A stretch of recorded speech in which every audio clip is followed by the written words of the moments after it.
Broadcasting live from Oxford County's Channel 9 News. Good afternoon, Oxford County. It's starting to be a stormy day here on July 28, 2014. This is Mitchell Scott, and I hope you're having a wonderful day. Although it has been a sunny morning, we are expecting to have one of the worst storms in the last 50 years. We're receiving satellite footage from the Weather Network, whom we will be chiming in on the situation. Cheers, Mitch. We're expecting a severe freezing ice storm shortly that is supposedly going to continue for an extended period of time.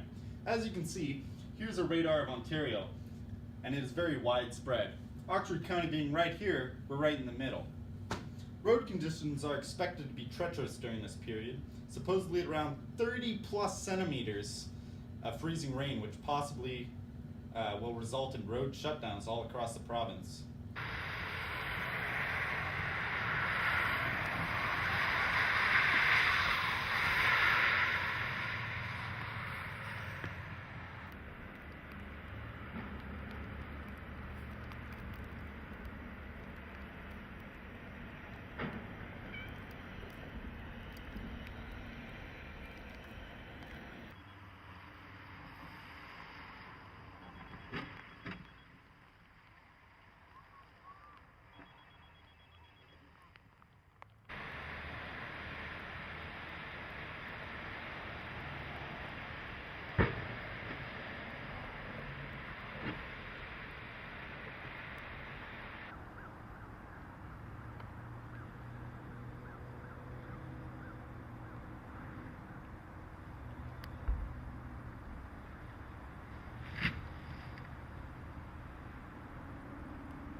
What the hell are you doing?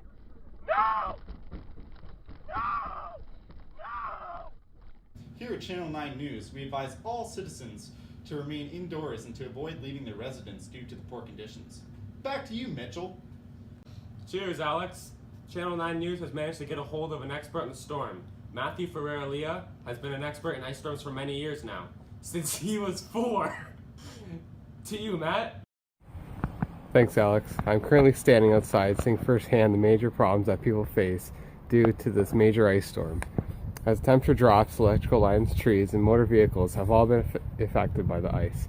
Commuters are experiencing very poor driving conditions, and the covering of ice on the trees has caused them to become a hazard for everyone, as they could potentially fall on roads and clash with people's vehicles. As conclusion, damages keep rising, and hopefully the layers of ice will become eliminated soon to prevent future problems. Back to you guys. Okay, Matthew Ferrellini. The next individual who we will be talking with works with the City of Woodstock and is a crisis management expert, the second best guy we could find. Tyson Bobolini has various facts for the viewers at home in terms of survival, which he and Alex will be discussing with you now. To you, Alex. Cheers, Mitch. I'm Alex from Channel 9 News, and I'm here with Tyson Robinson, who's a crisis management expert with the City of Woodstock, and he's done up a little presentation, as you can see, for the viewers at home watching. So Tyson, if you want to take it away. Thanks, Alex. Woodstock's going to experience a horrible ice storm, and here's some steps to prepare for this storm. Preparing for an immediate emergency. Some basic survival items that you need will be a flashlight, candles, food and water. Keep yourself well lit and fed. Second, you need to keep warm, so get clothing and blankets. Third, stay updated, so get a radio, battery powered, listen to the news. And 4 is anticipate a power outage, so you're going to lose all hydro, all your cooking supplies, and TV. Most importantly, heat. So anticipate that going out. And 5, winterize homes. So place blankets under doors when the power goes out. Be very beneficial for keeping the heat inside of your dwelling house. And those are the 5 steps for preparing for an immediate emergency. Well, thanks a lot, Tyson. Back to you, Mitchell. This is Mitchell Scott, signing off. I wish you all the best of luck. Boys and girls, don't let your dreams be